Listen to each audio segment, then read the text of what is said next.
Good morning, honorable judges, ladies and gentlemen. The title of our presentation today is The Bill that Brings Gender Inequality.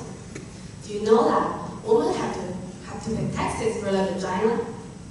From the age of 13 to 55, during the 37 years, an average Taiwanese woman has to pay 100,000 NT dollars for buying sanitary napkins.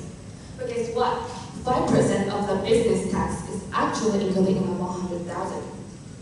In Hungary, the tax is even up to 25%. The high prices of sanitary napkins has become a global issue. And it leads to a topic we're going to talk about today, period poverty.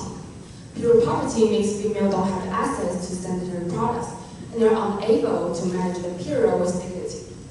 It's against gender equality, and it should be an issue that deserves our concern. Here's an outline. First, we'll talk about the problem caused by period poverty. Second, we show the solution provided by Zati, a company in India.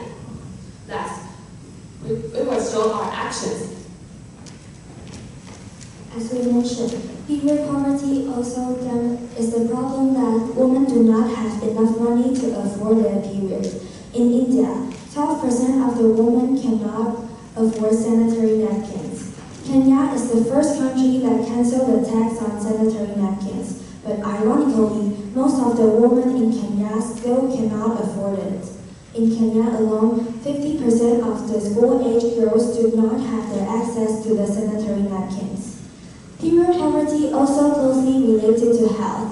Not able to afford sanitary napkins, women who suffer from the period poverty have to use unclean socks, sponge, leaves, and other highly infectious items instead, which cause badly damage in their health.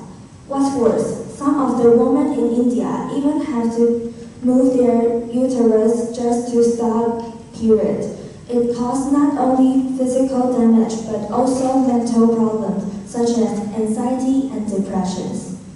Period poverty also damages the right to education. 1 in 10 girls in Africa miss school just because their clothes they don't have the access to the sanitary napkins. But girls are suffering from the period poverty, have to ask teachers for lift just because their clothes are all messed up by the menstrual blood, and they will be left by peers in school. Some of them even decided to drop out just because their period. In this part, we are going to introduce Zati, a startup-based company in India. The founders think that napkins are harmful for the environment and is even unaffordable for women in some countries. Therefore, they produce sanitary products by using banana fiber, which is local material in India. They sell napkins to young women with high salary around the world. Most of them are more willing to pay a certain fee for their own health and care about the environment. Then the company uses the income to help underprivileged women. The business model of Zati is cradle to cradle. The whole production process is an eco-friendly cycle.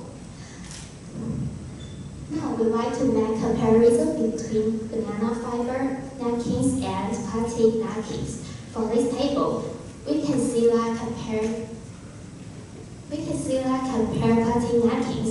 Banana fiber napkins are more eco-friendly. It uses less water and it takes less time to degrade. What's more important, the price is more affordable. In addition, they are carrying out a program called 1 million pets. This program aims at giving away 1 million biodegradable pads to women and providing menstrual hygiene education. They conduct workshops which provide education. They provide education about their own bodies and gender equality.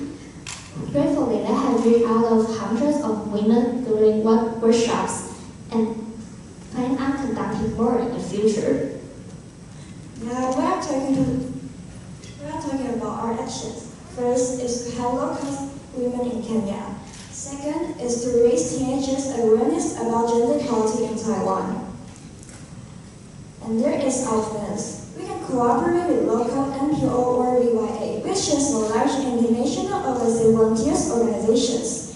Teenagers in Taiwan are invited to give local people some courses about gender equality by joining the camps. During the camps, teenagers learn to design the word and pages about illustrating related knowledge on the sanitary napkins. Also, they have lectures about period poverty, and the locals come to a lecture will be given a free sanitary napkins during the lectures. On the other hand, we would like to teach locals in Kenya how to use second-hand clothes to make napkins. We plan to use clothes which cannot be recycled to teach locals to make napkins. By doing so, local women no longer have to worry about the lack of sanitary napkins or use sponge and animal fur to stop bleeding. Judy Anderson once said, feminism is about making women stronger. Women are already strong. It's about changing the way the world perceives us strange.